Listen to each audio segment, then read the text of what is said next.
Aujourd'hui, direction les Pyrénées ariégeoises où le parc met en place et accompagne des formations chantiers en sylviculture douce, comme c'est le cas aujourd'hui avec de l'arbre à la poutre où nous retrouvons Véronique, débardeuse à cheval.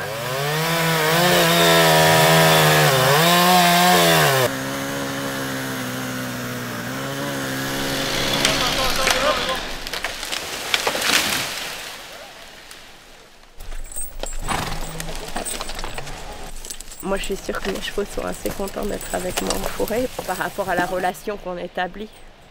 Ensemble, on a une relation forte et c'est peut-être ça qui les remplit. Après, cette jument-là, elle aime bien aussi vider son énergie.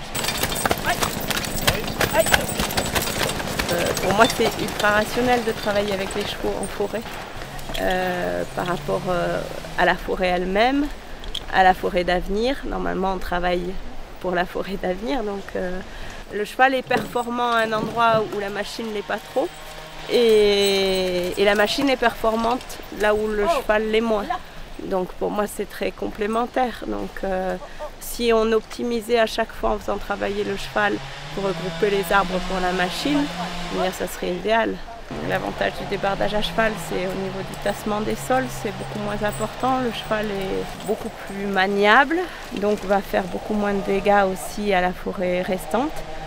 La gestion douce, c'est une façon d'aborder la forêt, la manière de la gérer, la manière de l'exploiter. Donc bûcheronnage, débardage, comment on fait pour avoir un impact minimum quand on rentre dans cette forêt.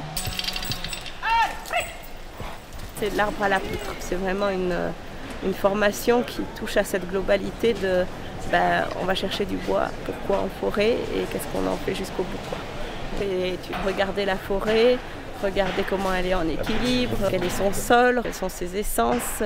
Il y a 2 jours là-dessus et puis après il y a une initiation un peu au bûcheronnage et puis après il y a cette vision de qu'est-ce que c'est un chantier, comment il s'organise et en particulier une découverte du débardage à cheval.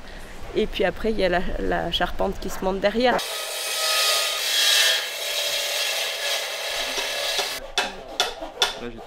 Dans l'éco-construction, j'ai fait une formation restauration du bâti ancien à la base. Dans les chantiers que je fais un peu de tout. Et donc je vais être amenée à faire aussi un peu de charpente. Ce qui me motivait pour faire cette formation, c'est aussi d'être capable de récolter le bois dans cette forêt pour pouvoir en sortir des petites constructions directement. C'est un peu essentiel qu'on puisse mettre en œuvre ce genre de formation. Ça crée du lien, ça permet de pouvoir lier un matériau brut qu'on arrive à chercher facilement en forêt, mais dont on oublie un petit peu l'existence parce que maintenant, pour chercher du bois, il faut aller dans un magasin ou une grande surface.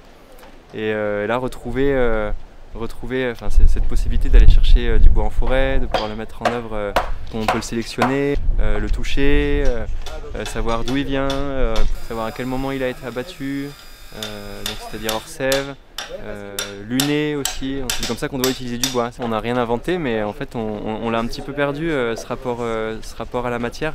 Depuis 2020, on travaille là-dessus maintenant. Le parc est site pilote sur un projet national qui s'appelle le projet Life Artisan, qui vise à l'adaptation au changement climatique par des solutions fondées sur la nature. Notre parti pris politique, c'est de dire qu'il y a un certain mode de gestion qui favorise la régénération naturelle, la sylviculture douce à couvert continu, et puis des méthodes d'exploitation surtout qui sont respectueuses des sols, avec notamment la traction animale, le bûcheronnage manuel, l'exploitation par câble, qui préservent les sols, qui permettent à l'écosystème forestier de continuer à pouvoir manifester ses résiliences naturelles par rapport au changement climatique. On va mettre en place 15 chantiers dans les 2 prochaines années, à l'échelle d'une 60aine d'hectares, pour essayer de montrer que les solutions que nous on promeut sont des solutions adaptatives vis-à-vis du changement climatique et qui ont un intérêt écologique, mais aussi économique localement.